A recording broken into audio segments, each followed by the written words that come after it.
Madame, Monsieur, bonsoir. C'est un plaisir de vous retrouver pour cette nouvelle édition de Scène de Presse. Scène de Presse, c'est votre plateforme de débat dominical sur la CRTV avec des invités de choix qui croisent le verbe en toute liberté.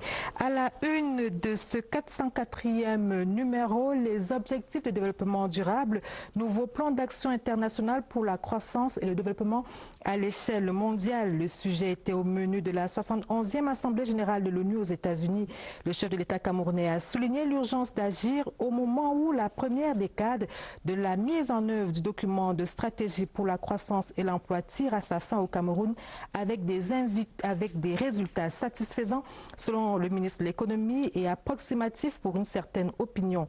Les bons et les mauvais points du DSCE, c'est la grande une de cette édition de Scène de Presse.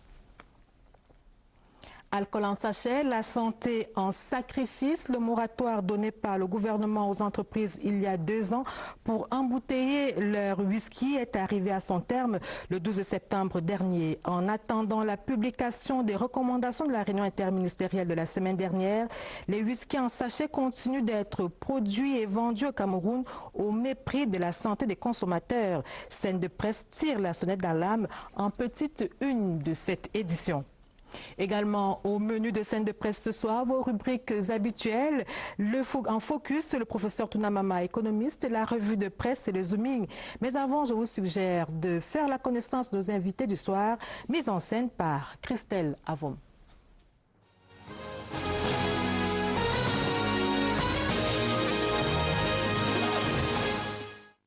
Aboudi Otto Aristide est journaliste diplômé de l'Institut supérieur de technologie appliquée et de gestion, ISTAG.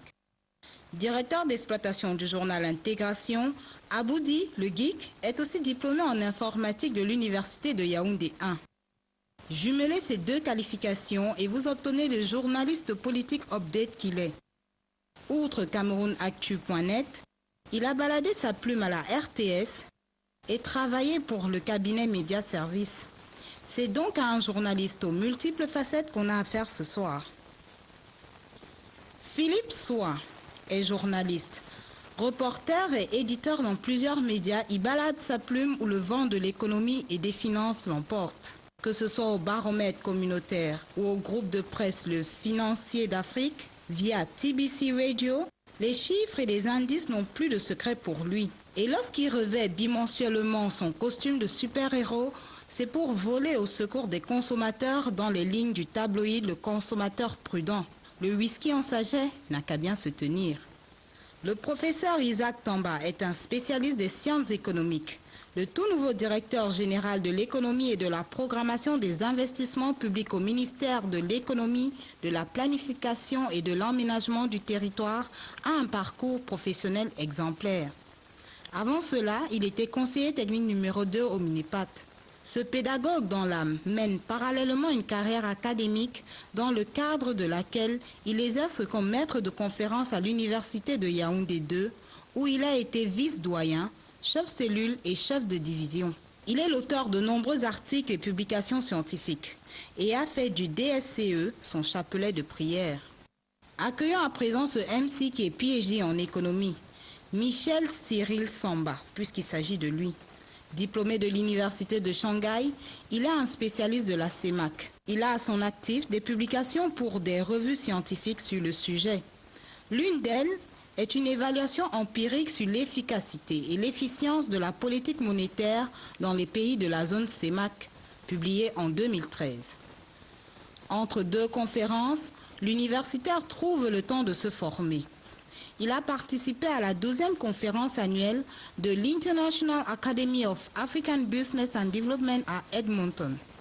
Nous allons découvrir ensemble la lecture que fait MC Samba sur les objectifs de développement durable, le DSCE et le Cameroun au cours de cette émission très économique.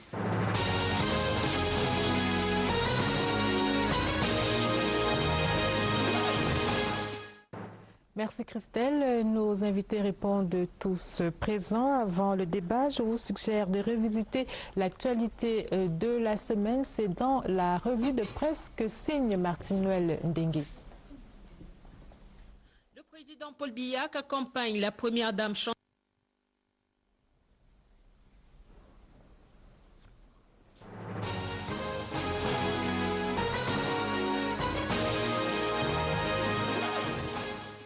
La 71e Assemblée générale de l'ONU à New York, aux États-Unis, a fait la une de plusieurs journaux cette semaine. Le président Paul Biya accompagne la première dame Chantal Biya et bien évidemment présent à ce grand rendez-vous mondial. Justement, l'arrivée du couple présidentiel au pays de l'oncle Sam barre la une de Cameroun Tribune de lundi. En page 2 et 3, les envoyés spéciaux de CT à New York nous font revivre en images l'accueil réservé à Paul et Chantal Biya. Le chef de l'État a participé activement au débat général sur la question des réfugiés mardi. Le journal de Marie-Claire Nana plonge également le lecteur dans l'agenda de la première dame qui prenait part avec ses pairs lundi à la rencontre organisée par Michelle Obama autour de l'éducation de la jeune fille. À revivre en images dans Cameroun Tribune du mercredi, la participation de Paul Biya au débat général, sa prise de parole sur les réfugiés, mais aussi la présence de la première dame au thé offert par l'épouse du secrétaire général de l'ONU, Madame Ban Sung-Tek.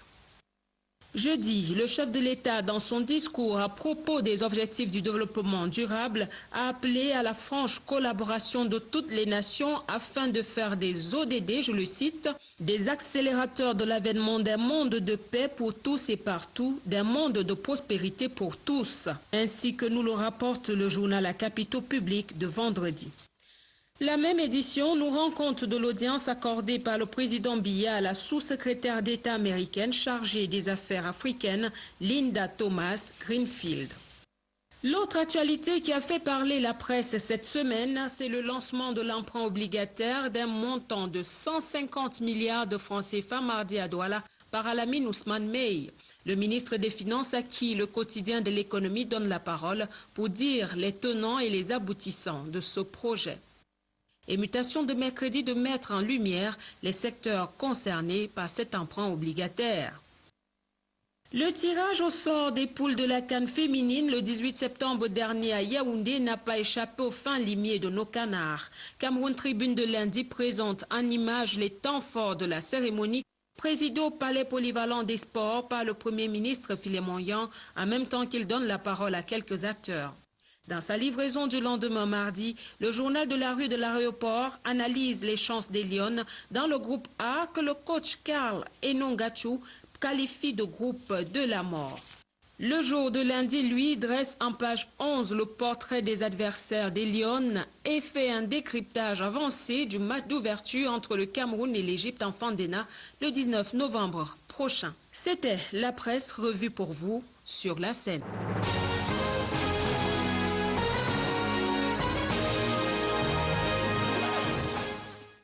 Merci Martine Noël Ndengue. Place nette à la première une de cette édition de Scène de presse, les ODD, le DCE et le Cameroun. Alors, docteur Cyril Samba, d'entre deux jeux, est-ce que vous pourriez nous dire ce que c'est les ODD, les objectifs de développement durable? De quoi s'agit-il concrètement? Merci de me passer la parole. Les objectifs de développement durable font suite, n'est-ce pas, à l'adoption par les Nations Unies d'un nouvel agenda de développement à l'horizon 2030. Ils prennent donc la relève des objectifs du millénaire pour le développement. Y a-t-il une différence entre les deux, les ODD et les OMD? Effectivement, il y a une différence au niveau, parce que les résultats obtenus avec la mise en œuvre des OMD ont été mitigés, assez bons dans les pays de l'Asie de l'Est, notamment en Chine, grâce aux progrès réalisés dans ces pays, mais très mauvais, n'est-ce pas, en ce qui concerne l'Afrique subsaharienne. Il a donc fallu muter pour prendre en compte de nouvelles perspectives, notamment la lutte contre le réchauffement climatique, la protection de la planète. Tout ça a fait que l'on est passé de 8 à 17 objectifs finalement dans les ODD. 17 objectifs que nous pourrons parcourir au cours de cette édition de Scène de presse. Professeur Isaac Tamba, est-ce que le Cameroun peut atteindre les ODD en appliquant le DSCE? C'est deux problématiques totalement différentes. Le DSCE a été conçu dans une optique OMD. Les OMD qui ont été adoptés en 2000. Le DSE a été élaboré en 2009 et mis en œuvre à partir de 2010. Les ODD sont adoptés en septembre 2015. Non, c'est deux problématiques totalement différentes. Nous, ce que nous sommes en train de faire au ministère de l'économie, c'est de contextualiser déjà ces ODD pour le cas du Cameroun. Mais au préalable, nous nous proposons d'organiser des ateliers, des séminaires de sensibilisation. Encore des d'information, oui, parce que les ODD ne sont pas suffisamment connus, même de la part des administrations qui ont la responsabilité de leur mise en œuvre. Ils ne viennent que d'être adoptés et il revient pour des pays comme le Cameroun, comme pour d'autres pays, de les contextualiser, d'arrêter une méthodologie de calcul de ces indicateurs et de partager cela avec des administrations qui ont la responsabilité de renseigner les indicateurs. Alors, parmi les ODD, en attendant que le Cameroun fasse sien ces différents objectifs, l'un des premiers objectifs des ODD, c'est la pauvreté zéro, venir à bout de la pauvreté sur toutes ses formes. Alors, Abou Diotou, en 13 ans, c'est-à-dire de 2011 en 2014, la pauvreté a baissé au Cameroun de 2,5% selon ECAM 4. Alors, le Cameroun peut-il atteindre le premier ODD, en l'occurrence la fin de la pauvreté, à l'horizon 2030? Je dois dire que c'est difficile. C'est difficile d'atteindre cet objectif. Il faut déjà signaler que... Parce que le premier objectif, qui était les objectifs du millénaire concernant la pauvreté, n'ont pas été atteints en 2015. Et nous étions partis sur un taux de pauvreté monétaire d'à peu près 50%, je crois, 53% en 2001, donc 2001-2000, au moment de l'élaboration des objectifs du millénaire pour le développement. Pour atteindre ces objectifs, on aurait dû, puisque l'objectif était de réduire de 50% la pauvreté, on aurait dû avoir un taux de pauvreté monétaire d'à peu près 26%, 26% et demi. Mais ECAM 4 nous apprend que nous sommes autour de 37,3 ou 3%, oui, 7%. Oui, donc vous voyez, donc on n'a pas pu atteindre les objectifs du développement. On est quand même passé de 39,9% à 37,7%. On a quand même avancé un peu. Oui. Si vous voulez, vous vous satisfaisez de ça, mais au départ, on avait un objectif et il est clair qu'il n'a pas été atteint. Alors maintenant, on pousse plus loin avec les objectifs de développement durable en indiquant d'éliminer totalement la pauvreté, c'est-à-dire d'atteindre un taux de pauvreté monétaire, disons, de 0%. Vous-même, regardez le gap.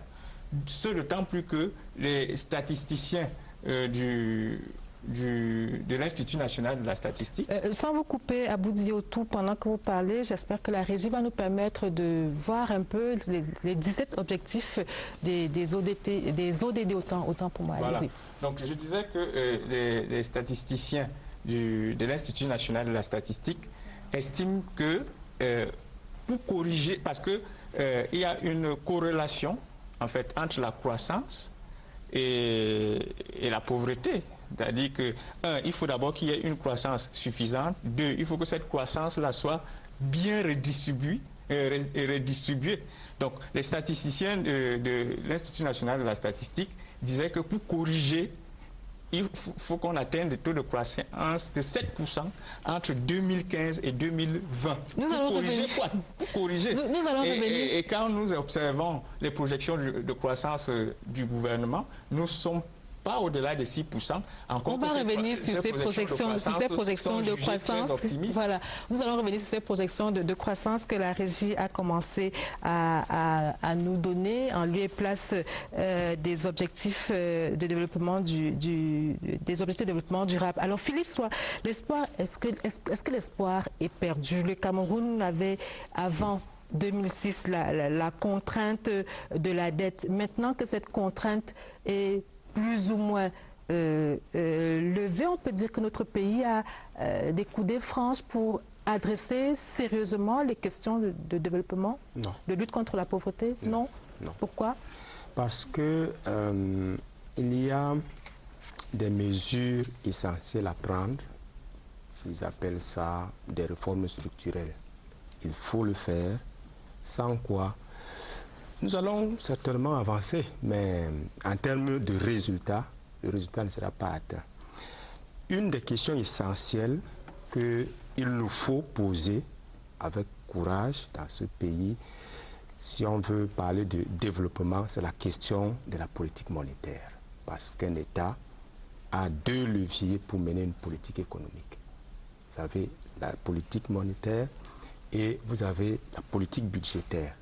Le Cameroun a fait l'impasse sur la politique monétaire et essaye tant bien que mal avec l'outil budgétaire mais il est clair que nous sommes arrivés à un tournant où il faut adresser cette question. D'ailleurs, le DSE dont nous parlons là, qui n'est que la première étape de la vision 2035, cette question est posée comme une question, on appelle une hypothèque. Tant qu'on ne l'a pas adressée, avec la conjoncture que nous avons, je suis désolé, mais en termes d'espoir, je veux dire que, parce qu'il faut bien qu'on se comprenne, si nous voulons qu'il y ait une croissance suffisante, parce que tout ce dont nous parlons, c'est pour qu'il y ait du travail, des revenus et que la pauvreté diminue. Il faut le faire à une certaine vitesse parce que vous avez la question de la démographie qui est en jeu. Vous avez une société où la jeunesse a une certaine proportion dans la population. Et si vous ne leur donnez pas du travail, c'est-à-dire une perspective, vous êtes en train de créer des conditions, même pas seulement de pauvreté cette fois-là, mais ça devient une menace pour la stabilité.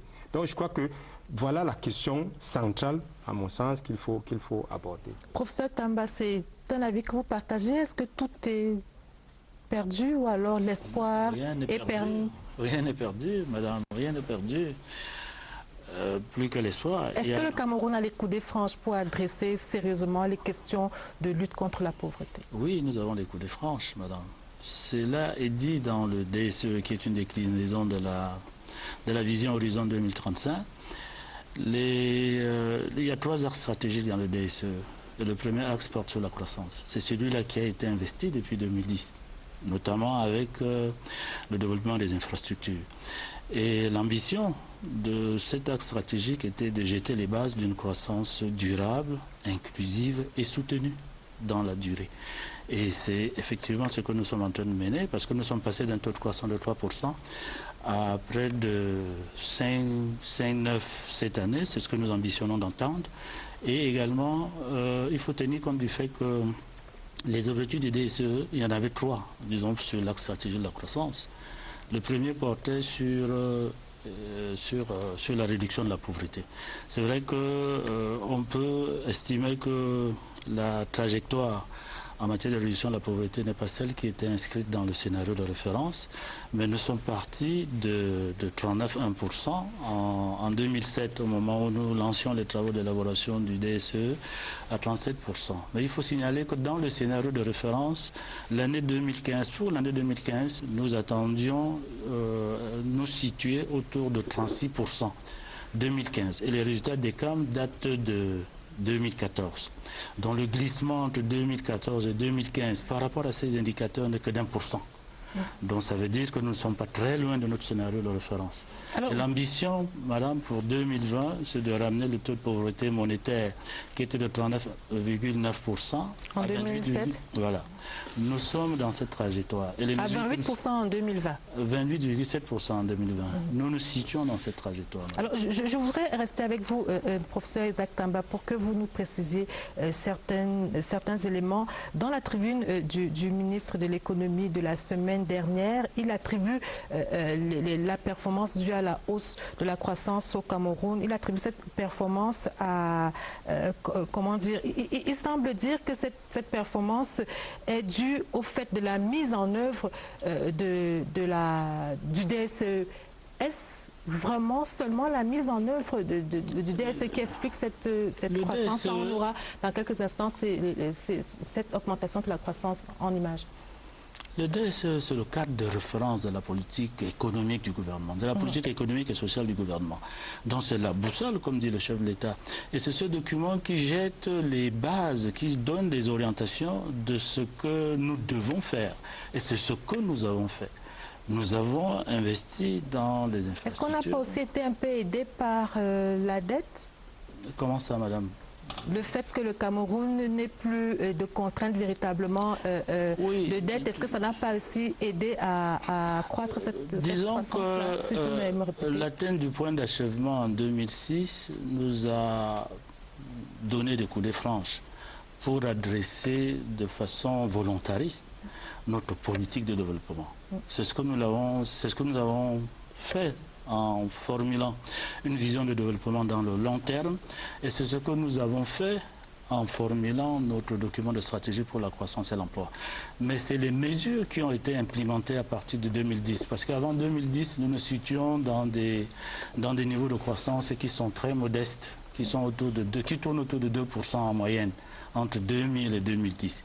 Et quand nous commençons à mettre en œuvre le DSE, à partir de 2010, nous partons d'un taux de croissance de 3%, pour atteindre aujourd'hui, en 2015, les données sont consolidées de l'INS, pour atteindre 5,8. C'est vrai que nous ambitionnons d'atteindre 6% 2015 et 2016, en dépit de la situation que vous connaissez, tant sur le plan sous-régional que sur le plan international. Mais les résultats que nous avons obtenus jusqu'à ce jour nous semblent suffisamment satisfaisants pour structurer l'économie. C'est entendu, professeur. Alors, docteur Samba, selon une étude menée par l'Université de Yaoundé, une étude qui est en cours de publication, le DSE semble reposer sur la théorie de ce que vous appelez là-bas la grande poussée. De votre point de vue, est-ce que cette théorie est adaptée au contexte camerounais? Alors, la théorie du Big Push, la grande poussée, repose, n'est-ce pas, sur une théorie de l'économie du développement développée dans les années 50, qui stipulait que les pays pauvres sont enfermés dans une trappe à pauvreté et seul un effort d'investissement massif, basé notamment financé par l'aide internationale, peut leur permettre de décoller. Selon les tenants, n'est-ce pas, de cette théorie, une industrialisation, n'est-ce pas, de plusieurs secteurs peut effectivement être bénéfique pour l'économie. Ça a été le cas en Corée du Sud, avec un certain succès ou un succès certain? Bien sûr, la Corée du Sud, Singapour, on la cite constamment en exemple dans les scénarios de développement des pays. Donc, mais ce que je voudrais souligner ici, c'est que cette théorie du Big Push a certaines limites, notamment s'il faut entreprendre une industrialisation simultanée de plusieurs secteurs à la fois, il faut se demander la question de savoir comment l'État peut trouver les moyens pour pouvoir financer tous ces secteurs. En clair, au Cameroun, ce n'est pas possible? En clair, au Cameroun, effectivement, le Cameroun s'est engagé dans cette voie, n'est-ce pas? Est-ce que c'est inadapté? Compte tenu de ce que nous voyons du DSE, le DSE semble avoir beaucoup embrassé. Il y a tellement de secteurs... Qui trop embrasse mal étreint?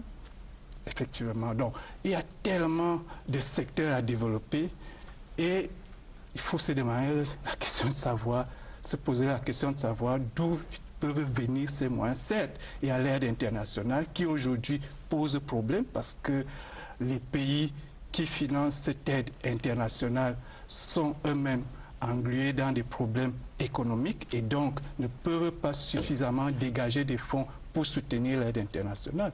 Il reste donc quoi? Il reste peut-être l'endettement externe et le financement monétaire, n'est-ce pas, de tous ces projets. Effectivement, il a relevé tout à l'heure que au niveau du financement monétaire, le Cameroun est contraint, n'est-ce pas, par notamment les statuts de la BA, qui n'accordent plus des avances considérables aux États pour financer leur développement. Donc, à ce moment, il ne reste que il ne reste, à mon sens, l'endettement extérieur. Et quand vous regardez, effectivement, la plupart des projets, n'est-ce pas, financés dans le cadre du DSE, c'est par l'endettement extérieur. Nous allons marquer notre arrêt dans cette édition de Scène de Presse pour écouter... des précisions apportées. Oui. Après, vous ferez la précision. Après, le temps pour nous d'écouter le professeur Tounamama, qui est économiste, et il est en focus dans cette édition de Scène de Presse.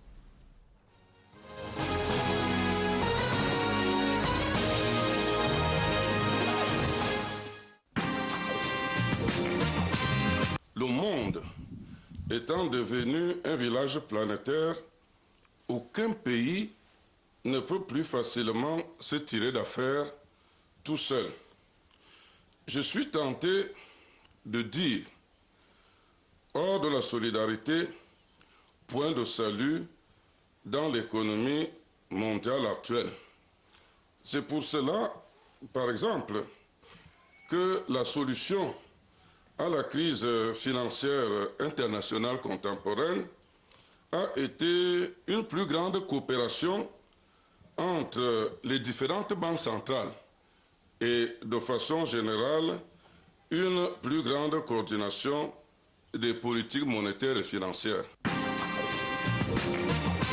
La volonté politique est une condition sine qua non du succès des objectifs du développement durable, et le Cameroun, en tout cas, n'a pas de choix que de faire montre pour sa part d'une volonté politique réelle, avec des réfugiés, des déplacés de la région de l'extrême nord, d'une part, et l'objectif d'émergence économique, d'autre part. S'il n'y a pas de volonté politique réelle, en ce qui concerne le Cameroun, il y aurait même, je crois, menace de chaos, et personne ne souhaite cela.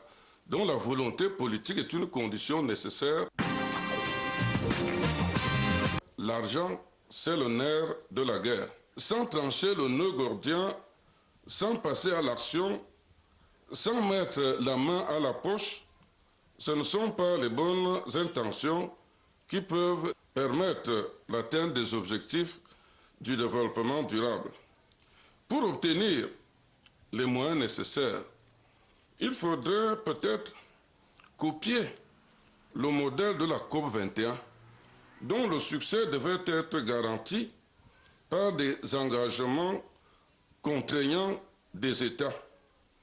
Il faut maintenant voir comment amener par la diplomatie les États à cette solution. La priorité devrait, selon moi, consister à poursuivre d'abord les objectifs du millénaire pour le développement, même si parallèlement, on doit porter une attention aux objectifs additionnels liés au développement durable.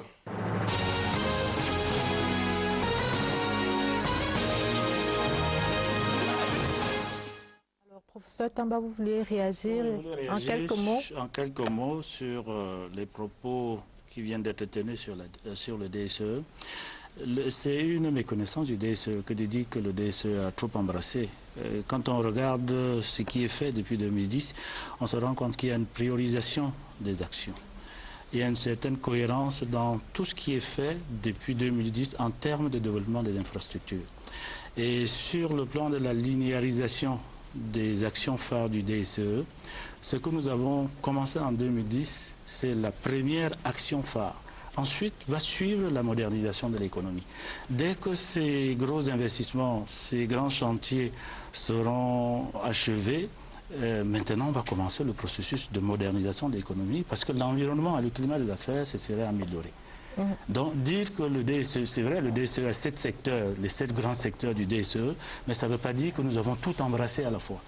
Dans les 7 grands secteurs, nous avons commencé à mettre de l'attention sur le secteur des infrastructures. D'ailleurs, en écho, en résonance à une des considérations clés du DSE qui disait de massifier les investissements et d'éviter le saupoudrage. Alors, c'est entendu, quand vous parlez des 7 secteurs, il s'agit des infrastructures, du secteur productif dans lequel on retrouve l'agriculture, les industries, les mines et les services, le développement urbain, l'intégration régionale et la diversification des échanges, le financement de l'économie, la gouvernance et l'état de droit. Alors, le professeur Tamba parle de cohérence dans le DSE. Est-ce que c'est le sentiment que vous avez, Aboudi Otou? Vous avez l'impression qu'on sait là où on va? C'est vraiment une boussole? Personnellement, si on ne dit que le DSE, il n'y a pas une hiérarchisation. Il n'y en a pas. C'est-à-dire que du point de vue textuel, peut-être eux, ils ont décidé de prioriser X ou Y, mais du point de vue textuel. Il y a des axes stratégiques numéro 1. Axe stratégique numéro 2. Axe stratégique numéro 1, développement des infrastructures. Axe stratégique numéro 2, modernisation de l'économie. Axe stratégique numéro 3, développement humain, ainsi de suite, ainsi de suite. Alors, la question pourrait être, quel est le calendrier? Parce que quand ça peut être une énumération, pourquoi vous voulez que le lecteur, quand il lit le DSE, comprenne que axe stratégique numéro 1 veut dire qu'on va commencer par le numéro 1, on l'achève avant d'attaquer le numéro 2, encore que si on regarde... Non, c'est pas ce que j'ai dit. Voilà. Allez-y, terminez votre propos. Alors, ça veut dire donc que le DSE n'a pas clairement hiérarchisé entre les différents axes stratégiques. La deuxième chose, à l'intérieur des axes stratégiques, il y a des sous-secteurs. Est-ce que le DSE a priorisé? Maintenant, quand on parle d'infrastructure, c'est vague, c'est vague. Il y a les transports, il y a le numérique, il y a l'énergie, on a priorisé quoi? Pourrais-je ajouter quelque chose, madame? Parce que pour arriver à ces axes stratégiques, il a fallu que nous fassions le bilan diagnostic du premier phasage de notre développement qui était adossé sur le DSRP, le document de stratégie pour la réduction de la pauvreté. Et c'est en ce moment-là que nous nous sommes rendus qu'il y avait des défis de développement qui étaient liés à ces questions d'infrastructure, à ces questions d'énergie, au coût des facteurs qui étaient élevés. Et c'est la traduction de ces problèmes en axes stratégiques que nous sommes en train de faire depuis 2010. Alors, on continue de parler des infrastructures. Justement, dans la tribune du ministre de l'économie la semaine dernière, cette tribune semble faire la part belle à ce qui a été mis en œuvre et non à ce qui est véritablement prévu dans le DSE. Ça, c'est selon une certaine opinion. Est-ce que c'est un avis que vous partagez, Philippe? Bien entendu. Vous savez que jusqu'en 2013, le président de la République, dans son discours, rappelait encore que désormais que nous avons une boussole. C'est-à-dire qu'il a bien noté qu'au niveau du gouvernement, il n'y avait pas, comment dire, un niveau d'appropriation suffisant du DSE. Je dois même vous dire que si on ne prend que l'actualité récente, le plan d'urgence est un indicateur de ce qu'il y a longtemps qu'on est sorti du DSE. Et la vérité est qu'il faut revenir aux objectifs. J'ai suivi tout à l'heure, on a parlé de la croissance. C'est bien qu'elle ait progressé, mais c'est bien de rappeler qu'on est très en deçà de l'objectif. Et que quand nous sommes en deçà de l'objectif, en fait, il y a une distorsion par rapport à la trajectoire. Parce que quand on dit, par exemple, que de 2015 à 2020, le taux de croissance doit être de 9,5%. Quand vous êtes en deçà, cela entraîne un dysfonctionnement à la chaîne. Donc, vous ne pouvez pas continuer à raisonner comme si on était sur la trajectoire. Et alors, depuis 2010, on n'a rien atteint comme objectif. Donc, la question qu'il y a, c'est, au bout de 6 ans, où nous ne sommes plus dans le cadre de référence, comment on fait pour rattraper? Je veux dire que s'il y avait qu'une action à faire, ce serait celle-là, de dire, bon, vraiment, soit il ne marche pas le DSE, soit si nous voulons qu'il marche, on s'arrête et on dit qu'est-ce qu'on fait comme correctif pour rentrer dans le cadre de référence. Mais on ne peut pas continuer à faire des choses en parlant du DSE alors qu'on n'y est plus. Alors, on va revenir sur ce qu'il faut faire du DSE vers la fin de cette édition de Scène de Presse. Je voudrais que nous abordions, professeur Tamba, docteur Cyril Samba, la question de la théorie de Keynes. Est-ce que c'est une théorie qui est en voie d'être ressuscitée au Cameroun?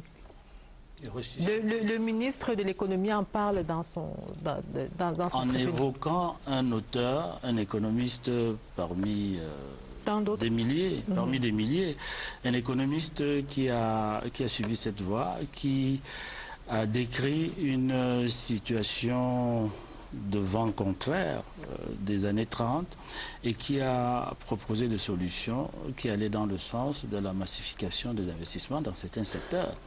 Il n'est pas le seul, mais c'est celui le plus illustre que nous connaissons. Il ne s'agit pas d'un retour à la... Encore qu'on n'a jamais affiché un ancrage théorique qui soit keynésien.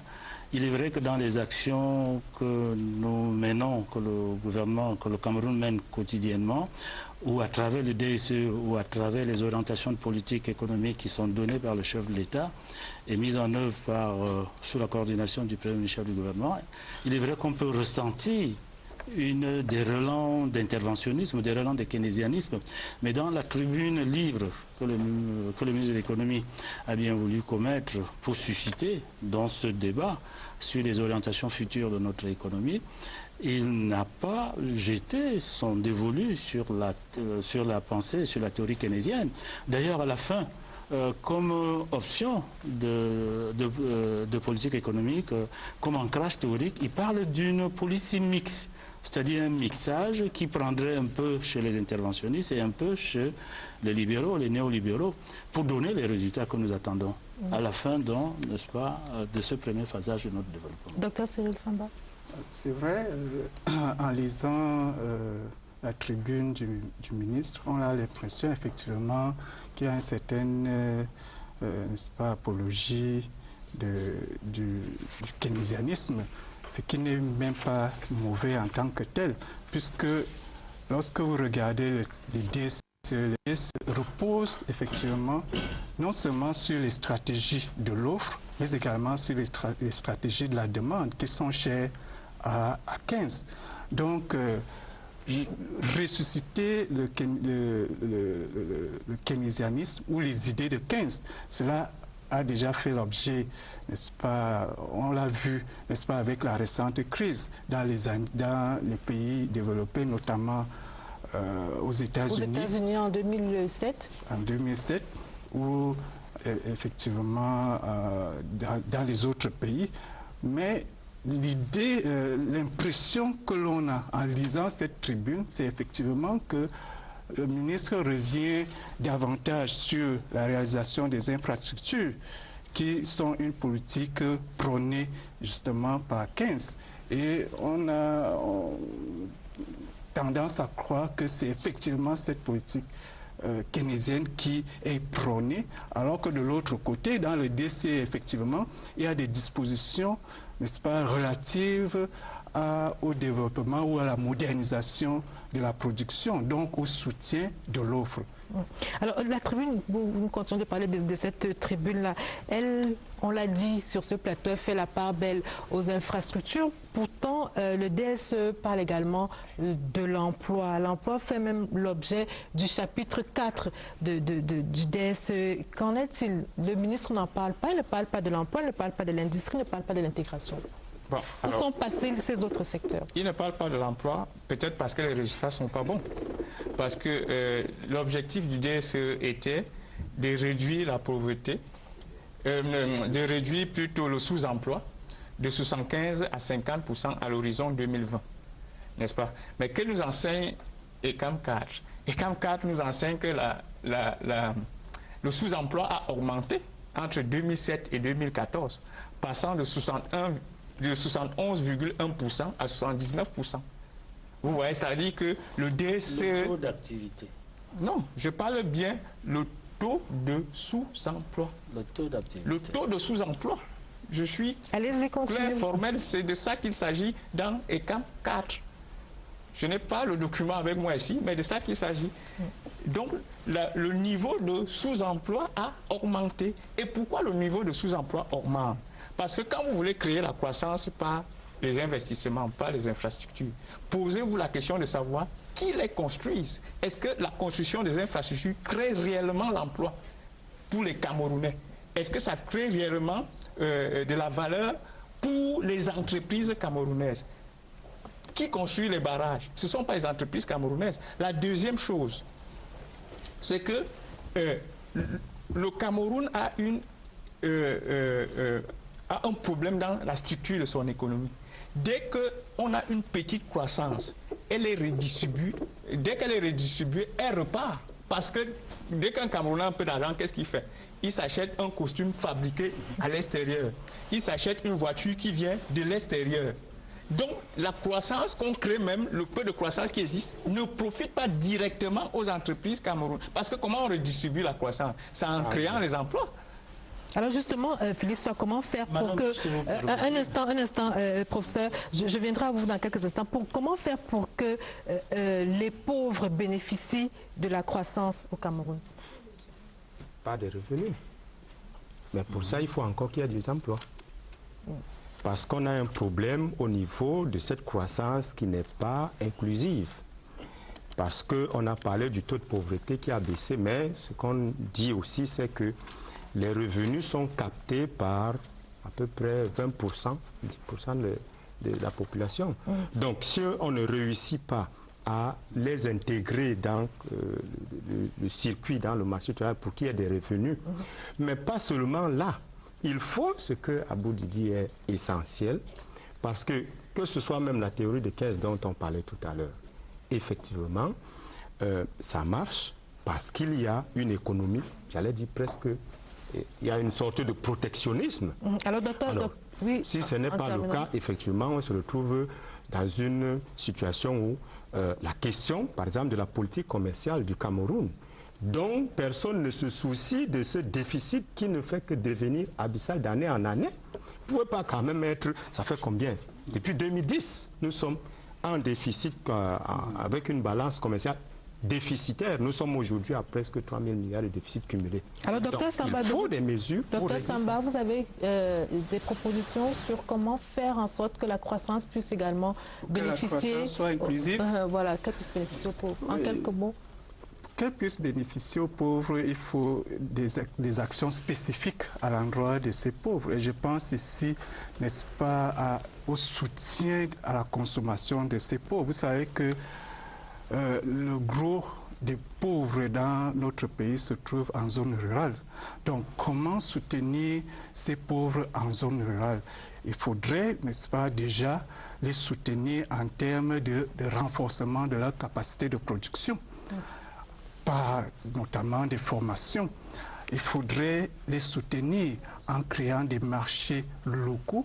Cela demande également des infrastructures au niveau rural, pas seulement des infrastructures telles que l'on voit à présent, telles que les voies, la route Douala-Yaoundé, des routes entre les cités, mais il faut également des routes au niveau, n'est-ce pas, des zones rurales pour permettre effectivement à ces ruraux-là d'écouler leur production. C'est entendu. Alors, pour finir, professeur Tamba, après tout ce que vous avez entendu sur ce plateau et tout ce qui est dit depuis la publication de la tribune du ministre de l'économie, est-ce que vous pensez qu'il faut revoir le DSE? Madame, si vous le permettez, je voudrais revenir sur cet propos. En quelques mots, parce que nous n'avons plus beaucoup de temps. Oui, en quelques mots, parce qu'une telle tribune, un tel espace que vous nous offrez ne doit pas laisser prospérer des informations qui ne sont pas correctes. J'en profite d'ailleurs pour inviter les panélistes à la Direction générale de l'économie où nous pourrons les alimenter des données réelles. Alors, allez-y rapidement. En ce qui concerne les questions d'emploi, on ne veut pas dire que tout est parfait. Que ce soit sur les DSE, que ce soit sur... D'ailleurs, le plan d'urgence est un plan de rattrapage des mesures qui n'ont pas été mises en œuvre du DSE. Nous ne disons pas que c'est parfait, mais nous disons qu'il y a des choses qui ont été faites et il faut le reconnaître. Il y a des choses qui n'ont pas été faites et c'est pour ça qu'il y a des plans, il y a des mesures de rattrapage, comme le plan d'urgence. En ce qui concerne les résultats de l'ICAM, il faut le rappeler ici que l'Institut national de la statistique travaille de commun accord avec la Direction générale de l'économie. Et je dis les chiffres que vous avancez ne sont pas des chiffres corrects. C'est pour ça que je vous demande de vous rapprocher. Alors, une dernière question. La question fondamentale qu'il faut dire, et ce qui n'a pas été évoqué ici, c'est la question des inégalités, parce que je suis étonné qu'on parle des taux de sous-emploi, alors que ECAM 4 parle davantage des taux d'activité. qui ont baissé et de l'informalité qui s'est accrue et de l'inégalité qui a grimpé de 5 points. Voilà des préoccupations que nous devons adresser. Et dans un plateau comme celui-ci, on devrait en parler. Alors, on va terminer sur cette question. Nous avons eu un certain nombre de préoccupations. Nous n'avons pas la prétention d'aborder tous les problèmes liés à la croissance au Cameroun. Mais je voudrais, puisque nous parlons du DSE, vous poser à tous ces questions. Le DSE a pour vocation d'être transversal. Or, il est domicilié au ministère de l'économie et on a l'impression que certains départements ministériels ne se sentent pas liés par cet instrument-là. Alors, vous pensez qu'il faut envisager un changement au niveau de la coordination pour plus d'efficacité? En quelques mots. Oui, en début de débat, M. Philippe Soa parlait des réformes. C'est-à-dire les réformes, il y a des réformes qui concernent le ministère de la Justice, qui concernent par exemple la qualité de la justice, parce que pour améliorer... Faut-il changer la coordination? Faut-il domicilier le DCE ailleurs ou? Peut-être à la primature, parce que là-bas au moins, on suppose que le Premier ministre peut demander des comptes à tous les autres ministres. Les DSE n'est pas logé au MINEPAT. Le décret du 9 novembre 2011 réorganisant le gouvernement attribue au ministère de l'économie la responsabilité de suivre la mise en œuvre. La mise en œuvre du DSE se fait dans toutes les administrations. Il revient au ministère de l'économie parce qu'il abrite à son sein le comité technique de suivi du DSE de faire le suivi de la mise en œuvre. Alors, nous allons marquer un autre arrêt, un dernier arrêt dans cette édition de Scène de Presse pour nous intéresser au whisky en sachet. Nous l'avons annoncé en titre, le délai d'interdiction de la vente du whisky en sachet dans les fûts a expiré le 12 septembre dernier. En attendant la décision finale du gouvernement, nous nous intéressons donc aujourd'hui au contenu de cet alcool qui s'est avéré après analyse néfaste pour la santé. C'est dans le zooming de la semaine que signe Monique Félicité Tuen.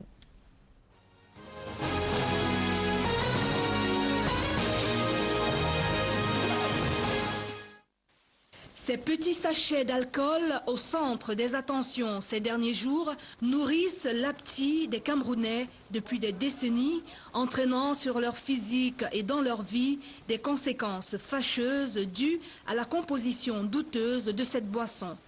Nous constatons de nombreuses nécroses. Les nécroses, ce sont des destructions au niveau des gencives et même des dents qui sautent. On constate aussi que ce sont des produits qui créent ce qu'on appelle dans notre jargon biologique la pharmacodépendance. C'est-à-dire que ce sont des personnes qui n'arrivent plus à se passer de ces produits. Très souvent dans nos villages, certains ont l'habitude, ou dans nos quartiers aujourd'hui, ces alcools sont dans les sachets, ils les mélangent avec des bières ou avec du vin. Et puis on voit à la fin de la fête des gens couchés à même le sol. Et ça nous amuse souvent, mais en fait, ce sont des signes d'intoxication aiguë, grave. Et pour ceux qui, après, ils marchent en dos de nidant, ceux qui ont la tremblote, nos jeunes dans les villages et même dans les quartiers en zone semi-rurale ou semi-urbaine, ils ne font rien, ils passent toute la journée assis, ils sont dans une espèce on appelle ça ralentissement d'activité et autres, qu'ils sont donc en intoxication chronique. Voyons voir ce qui pourrait rentrer dans la fabrication de ces alcools en sachet. Face au silence à ce sujet des fabricants, le docteur Rose Ngono, biochimiste de formation et inspecteur de santé publique, émet des hypothèses. Il est très important que ceux qui fabriquent, si ce n'est pas à distillation, qui s'assurent d'identifier les différents alcools complexes et aldéhydes complexes apparentés qui sont produits durant leur distillation. Comme ça, ils vont améliorer leur distillation en s'assurant d'éliminer au maximum ces alcools toxiques. Maintenant, est-ce que les sachets d'alcool qui sont vendus sont issus de l'éthanol? C'est-à-dire que des gens ou les fabricants, ou entre guillemets, où on reconditionne en faisant entrer de l'éthanol dans des fûts ou dans des bidons, et que c'est cet éthanol auquel on ajoute des colorants et qu'on met dans les sachets, moi, inspecteur de santé publique, moi j'aurais tendance à dire qu'on doit tout simplement arrêter ces personnes pour aller les interroger parce que l'éthanol ne se boit pas. Selon des expertises médicales, le contact plastique-alcool serait aussi dangereux pour la santé. Il vaut mieux stocker ces alcools dans les bouteilles en verre parce qu'au niveau du plastique, nous savons qu'il y a les phtalates et des bisphénols qui peuvent après faire encore des réactions complexes. Il y a 2 ans, le gouvernement exigeait le retrait du marché de ce produit qualifié d'impropre à la consommation. Plus de 700 jours plus tard, il est clair que des millions de Camerounais ont sacrifié leur santé et favorisé le chiffre d'affaires de ces entreprises fabricantes. Le Cameroun, résolument engagé sur la voie du développement et de la croissance, pourra-t-il y parvenir avec une bonne tranche de la population abrutie par ces poisons?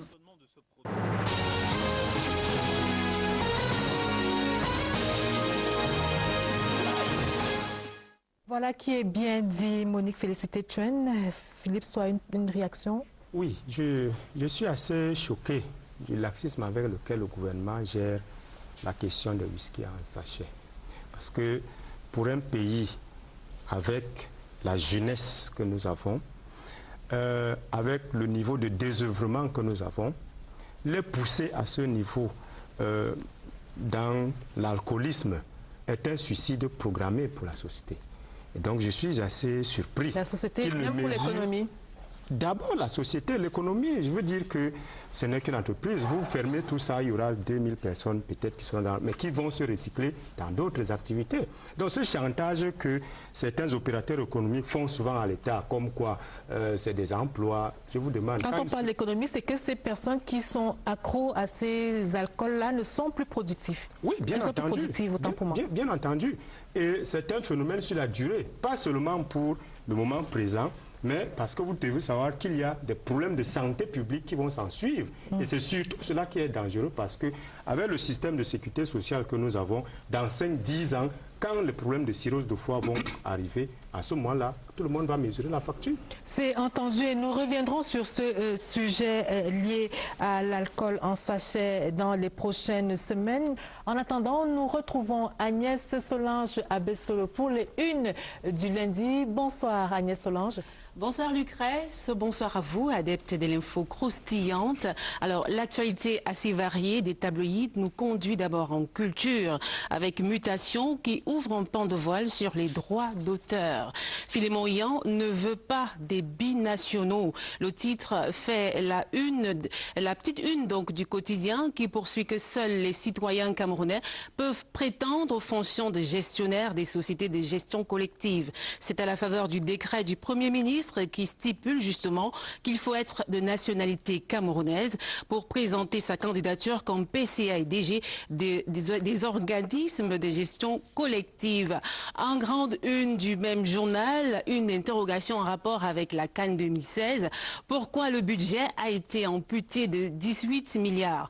Mutation explique que le comité local d'organisation n'aura droit qu'à près de 5 milliards de francs CFA au lieu de 23 milliards proposés par le ministre des Sports et que des voix s'élèvent pour dénoncer une tentative de détournement de fonds publics. Le quotidien de l'économie revient sur l'analyse du ministre de l'économie sur le lancement des travaux de seconde génération et titre « Le professeur Tounamama répond à Louis-Paul Motazé ». Plus bas, c'est la question de l'emprunt obligataire de 150 milliards qui est mise en exergue. 112 milliards de francs CFA déjà souscrits par les banques, nous informe le journal, qui rappelle justement que l'information a été confirmée jeudi dernier au cours du roadshow de cet emprunt obligataire organisé à Yaoundé le soir. S'intéresse donc au péage routier. Vous lirez management payant d'Alamine Ousmane, mais en première de couverture de ce journal et quelques réactions des usagers dans les colonnes du même journal. Voilà Lucrèce pour les unes de ce lundi 26 septembre 2016. Moi je vous donne rendez-vous en kiosque. Bonsoir. Merci Agnès Solange Abesselo. Madame, messieurs, nous sommes parvenus au terme de cette édition de Scène de Presse. Merci aux équipes techniques et rédactionnelles. Merci, messieurs, d'être venus. La presse quitte la scène. Merci. Bonsoir.